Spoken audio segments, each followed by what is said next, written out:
La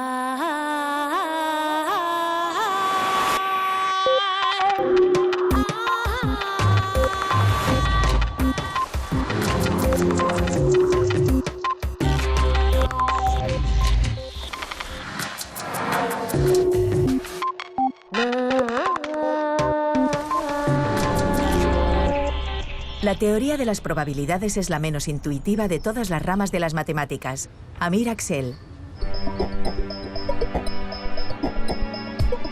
En la mayoría de situaciones de la vida, el sentido común es un buen atajo para solucionar problemas o para tomar decisiones con un resultado positivo para nosotros. Pero en otras circunstancias, la intuición puede fallar.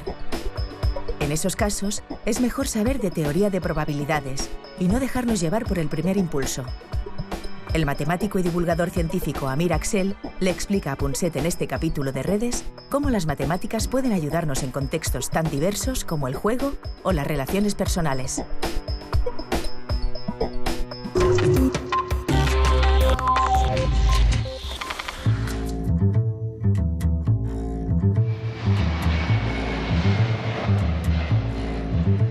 La probabilidad de que tengas un conocido en común con alguien sentado junto a ti en un avión es de 1,5%. Al lanzar un dado, la probabilidad de que salga un número determinado, por ejemplo el 1, es del 16%. Y aunque saliera 20 veces seguidas, la probabilidad seguiría siendo siempre la misma. La probabilidad de que en una fiesta en la que hay 23 personas, 2 cumplan años el mismo día, es del 50%. Si hubiera 56 personas, entonces sería del 99%. La probabilidad de morir porque nos parta un rayo a lo largo de nuestra vida es de 1 entre 56.000, es decir, un 0,000018%. Y aunque nos parezca poco, lo cierto es que tenemos más números de morir así que de hacerlo por mordedura de una serpiente venenosa. Porque la probabilidad de que eso pase es de 1 entre 1,2 millones a lo largo de toda una vida. Que podamos perder la vida en un accidente de avión es, en cambio, algo más probable. Un 0,0002%. En cambio, en un accidente de coche es de 0,004%. Aunque si vamos en autobús, reducimos esa probabilidad a 0,000016%. La probabilidad de que tengamos algo de suerte, o mejor dicho, muchísima suerte, y nos toque la Lotería Nacional en el sorteo de Navidad, es de 1 entre 85.000. O lo que es lo mismo, un 0,0000117%. Es estupendo verte de nuevo. Lo mismo digo. La última vez que coincidimos fue en Puebla, México. Hoy me gustaría que nos ilustraras un poco sobre la teoría de las probabilidades. Al fin y al cabo, la historia del ser humano es la historia de sus intentos por anticipar el futuro. Es verdad, ¿no? Lo que quiero decir es que hay coincidencias que tienen una explicación si nos paramos a buscarla, pero existen otras que no la tienen, que son mero fruto de la teoría de las probabilidades. Por ejemplo, podríamos preguntarnos por qué, si vamos a una fiesta, tras un cierto número de personas, 20 o 25, siempre habrá 2 personas que compartan cumpleaños, que cumplan años el mismo día. Y no hay ninguna explicación para eso, excepto la teoría de probabilidades. ¿Cuál es la diferencia entre una cosa y otra? Sí, muy buena pregunta. Hay cosas de las que no somos conscientes que se combinan de formas extrañas y que nuestro cerebro no está preparado para entender por sí mismo. Debo decir que teniendo en cuenta la experiencia en varias ramas de las matemáticas, la teoría de probabilidades es la menos intuitiva de todas. En el caso de los cumpleaños, hay muchas posibilidades de combinación. Por ejemplo, tú y yo tendríamos una probabilidad entre 365 de tener la misma fecha de cumpleaños sin saberlo. Pongamos que tu cumpleaños está fijo y el mío tiene que coincidir con el tuyo. Para visualizarlo, piensa en 365 cajitas. Tienes que atinar y darle a la correcta para que coincidan los cumpleaños. Pero cuando añadimos a otra persona, entran en juego más probabilidades. Así que la probabilidad de que 5 personas no tengan el mismo cumpleaños es como tener las cajas de las que te hablaba antes y pelotas que deben ocupar cajas distintas. Las 5 tendrían que estar muy separadas.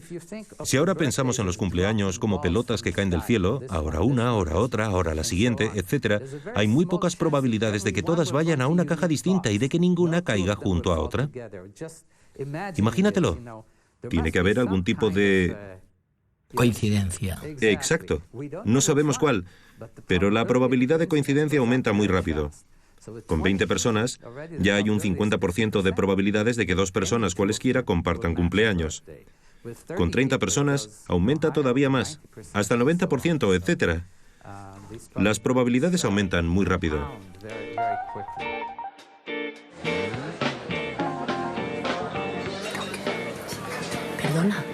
Perdona. ¿Me pones otro gin tonic, por favor? ¿Quieres que te invite a una copa? Es que estoy con unas amigas. Bueno, ya, pero las puedes dejar solas un ratito, ¿no? Pues no, es que estamos celebrando que es mi cumpleaños. ¿Qué me dices? El mío también. ¿Ah, sí? Qué fuerte. Vaya coincidencia, ¿no? Felicidades. Esta situación es realmente excepcional. De hecho, solo hay un 3% de probabilidad de que 2 personas cumplan años el mismo día y de que además se encuentren por casualidad ese mismo día del cumpleaños. En cambio, no es tan extraño que en un bar cualquiera coincidan 2 personas que hayan nacido el mismo día. Y ella lo sabe muy bien. Veamos ahora qué le explica. No sabemos si para impresionarlo o para quitárselo de encima. En realidad no es tan extraño, porque tu cumpleaños y el mío son 2 eventos independientes. ¿Cómo? Mira, la probabilidad de que haya al menos una coincidencia en los cumpleaños de la gente que hay en este bar, que son unas 20 personas, es igual a 1 menos la probabilidad de que no haya ninguna coincidencia. ¿Te estás enterando? Sí, claro. Sigamos. La probabilidad de que el segundo elemento, o sea, tú, cumpleaños el mismo día que yo, que soy el primero, es de 364 sobre 365. Es como si cada día fuera un vaso. Y cada vez que alguien cumpleaños, pusiéramos una aceituna dentro del vaso. Si hay un vaso lleno con mi cumpleaños, para el tuyo quedarían 364 libres. Sí. ¿Sí? La probabilidad de que una tercera persona no cumpla años el mismo día que nosotros sería de 363 sobre 365, porque quedan 363 vasos libres. Entiendo. Y así con cada una de las personas que hay en este bar. Es decir, que la probabilidad de que haya al menos una coincidencia entre la gente de este bar es de 1 menos lo que te acabo de explicar. Sí. 365 por... Y así sucesivamente con todas las personas que hay en este bar. Y esto si cogemos nuestro móvil, pues quedaría así como... Un 1%. No, mira.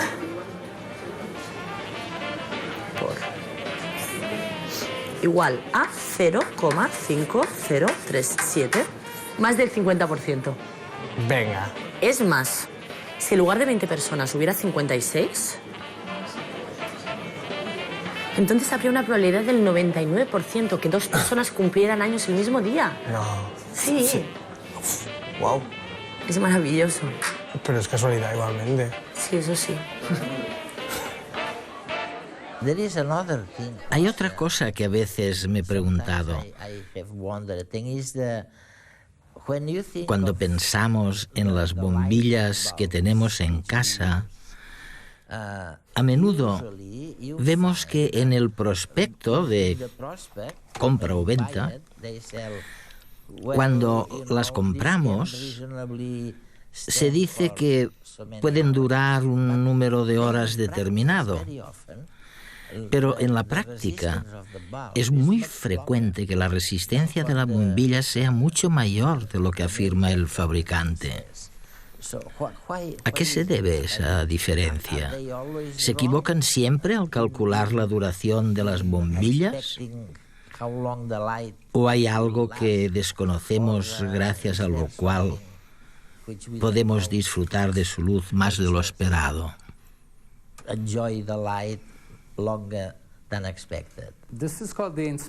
Esto se denomina la paradoja de la inspección y me ha fascinado toda la vida. Si pensamos en las personas, es lo mismo que con las bombillas. Por ejemplo, un niño de 5 años superará la esperanza de vida media de un recién nacido, porque ese niño no morirá por una enfermedad infantil de la primera infancia. Y ha vivido 5 años. Exacto.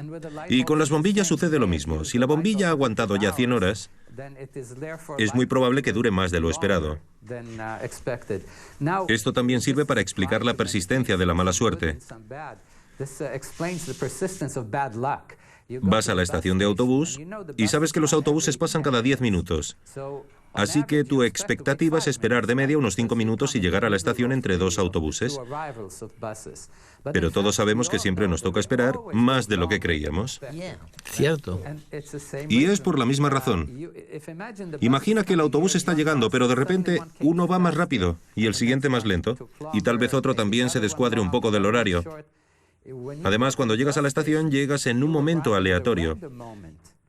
Es más probable que dicho momento aleatorio se sitúe en el intervalo largo que en el corto, porque para llegar en el corto tendrías que coincidir exactamente y hay muchas menos probabilidades de lograrlo. El autobús llega y se va inmediatamente y es poco probable que estés ahí justamente en ese momento. En cambio, si hay un intervalo largo entre autobuses, tienes más probabilidades de llegar entonces. Si entendemos esto, veremos que explica por qué normalmente nos toca esperar más de la media. Pensamos que es una paradoja, que el promedio debería ser el promedio, pero no es así. ¿Cómo os la ingeniáis para transmitir el mensaje de que hay que dejarlo correr, no buscarle 3 pies al gato, no impacientarse al esperar un autobús, porque en realidad la teoría de probabilidades dice esto o aquello?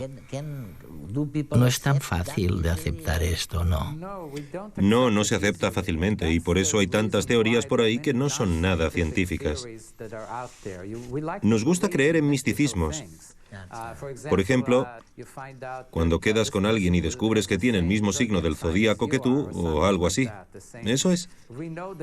Sabemos que hay coincidencias que no entendemos y que la única manera de comprenderlas es mediante el cálculo de probabilidades.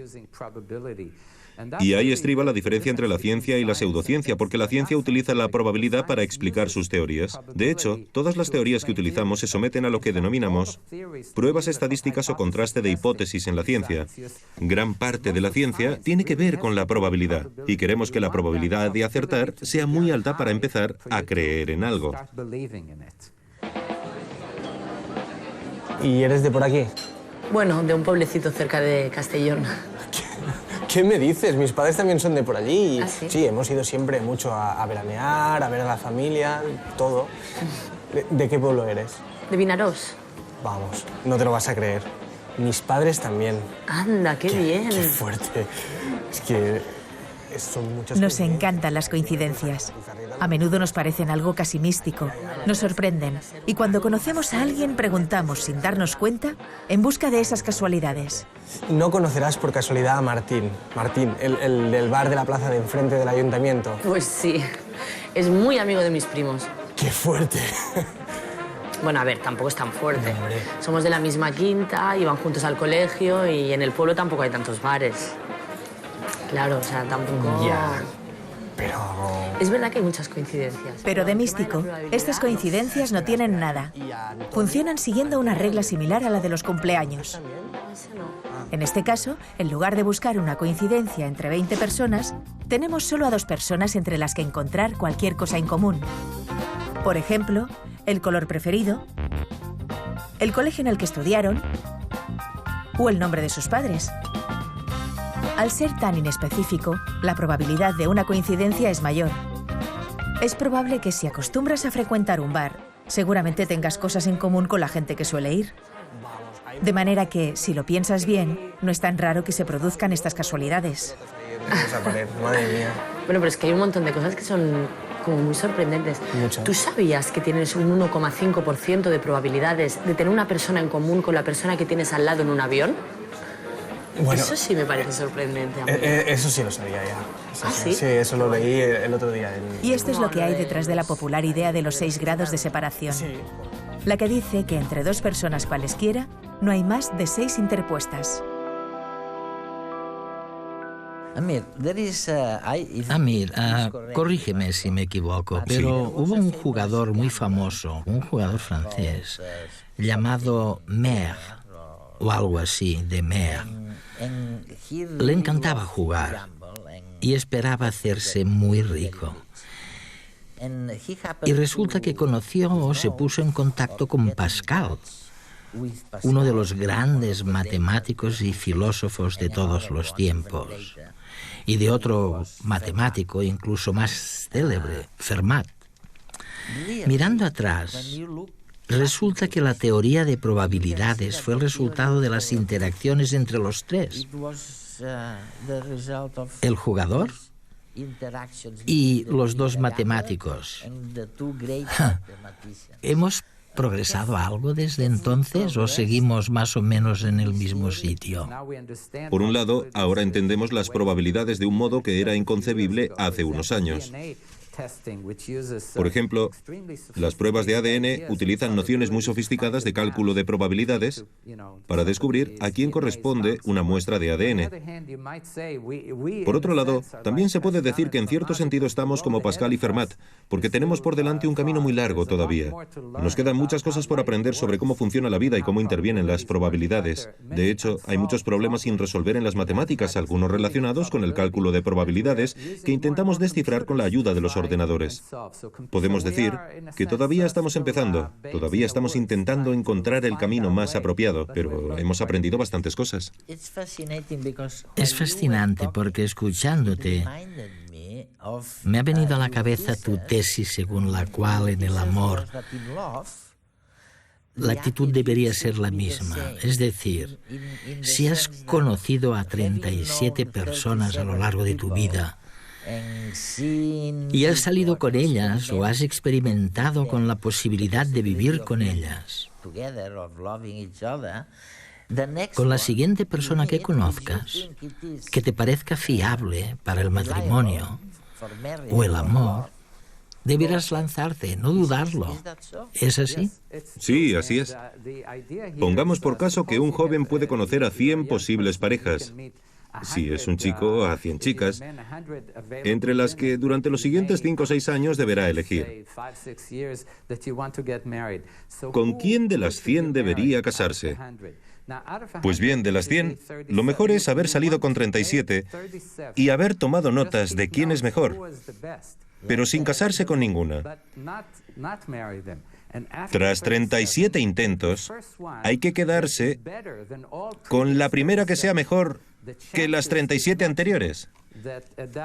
Así es más probable que, llegados a ese punto, haya elegido a la mejor candidata de las 100.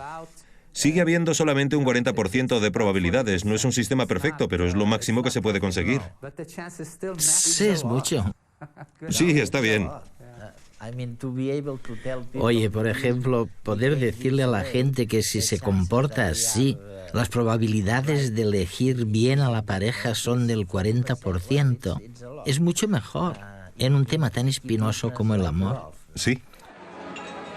Tú ibas, ¿verdad, también? Ay, el amor. ¿Cómo saber si la persona que tenemos delante es nuestra media naranja? Oye, creo que me he enamorado. ¿Ah, sí? Sí, de ti. ¿Acaso has conocido a otras 37 chicas antes que yo? ¿Qué? ¿Cómo? Es que si no lo has hecho, déjalo. No creo que sea la mujer de tu vida.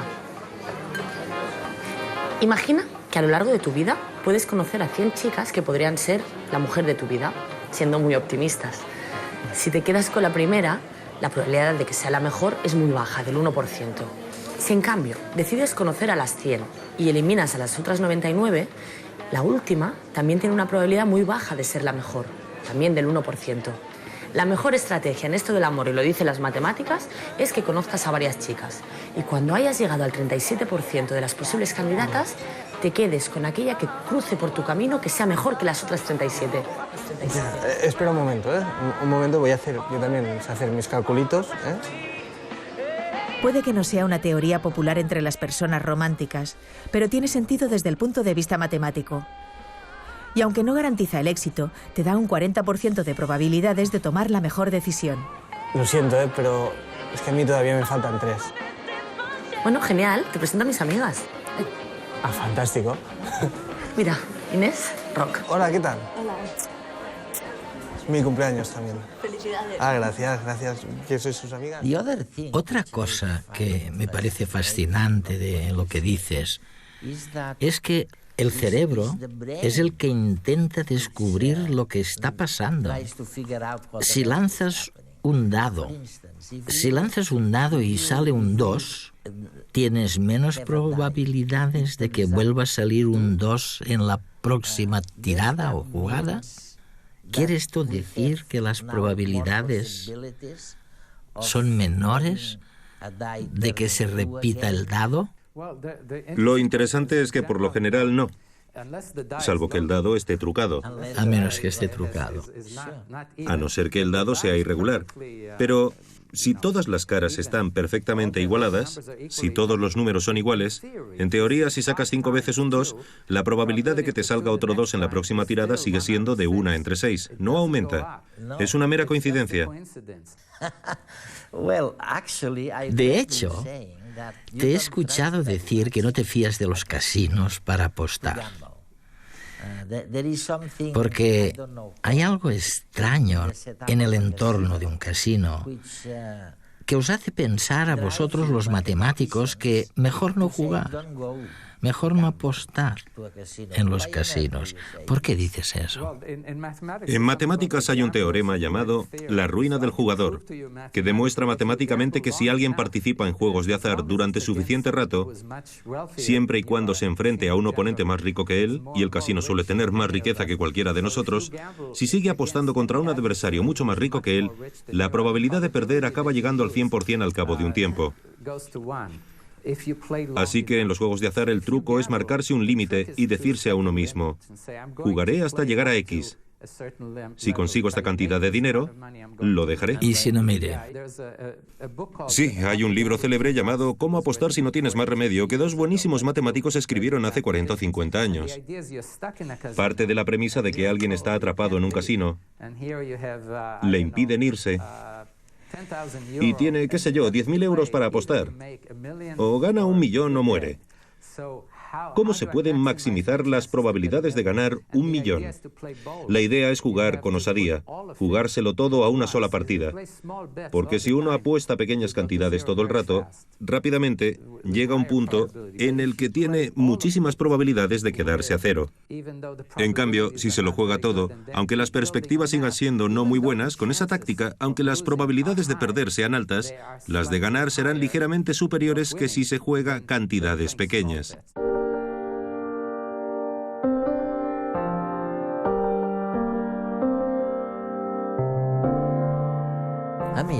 Amir, una pregunta. Estamos en Londres ahora, pero esto es para la televisión española, que retransmite en español para telespectadores de todo el mundo.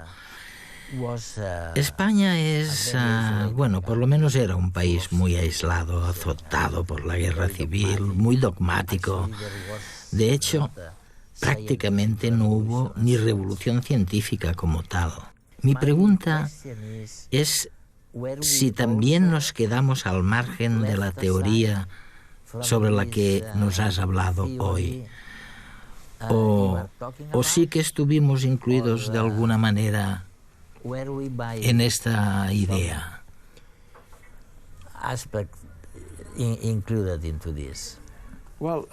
Más que incluidos. Algunos de los grandes avances modernos de la teoría de probabilidades se realizaron en España. Uno de los estadísticos más importantes es español. Se llama José Bernardo y es tan bueno con el cálculo de probabilidades que pudo predecir en 1982 los resultados de las elecciones al Parlamento español con un margen de un único parlamentario. Un único escaño. ¿Y qué le impulsaba?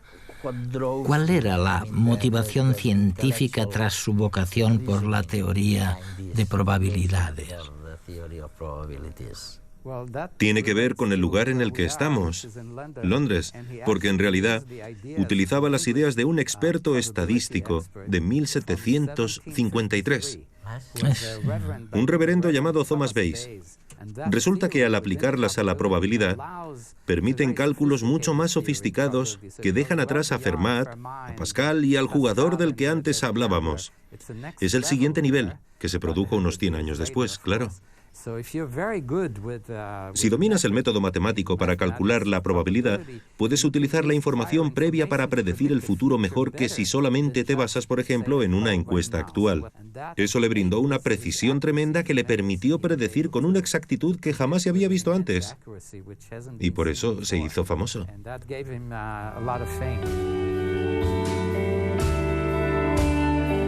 En la última edición del evento de la Ciudad de las Ideas en México, coincidí con Amir Axel.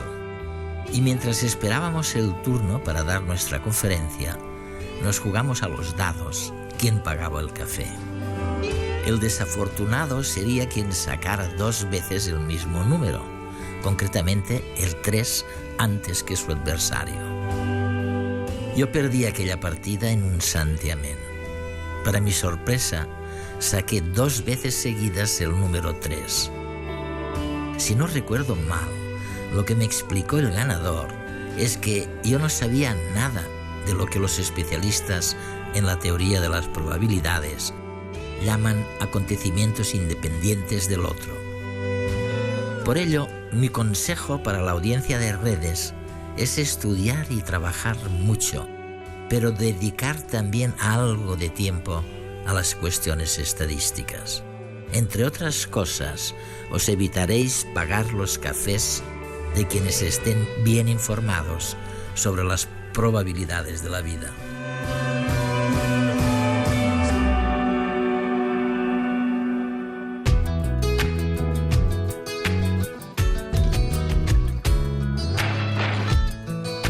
Me gustaría saber cómo es posible que la luz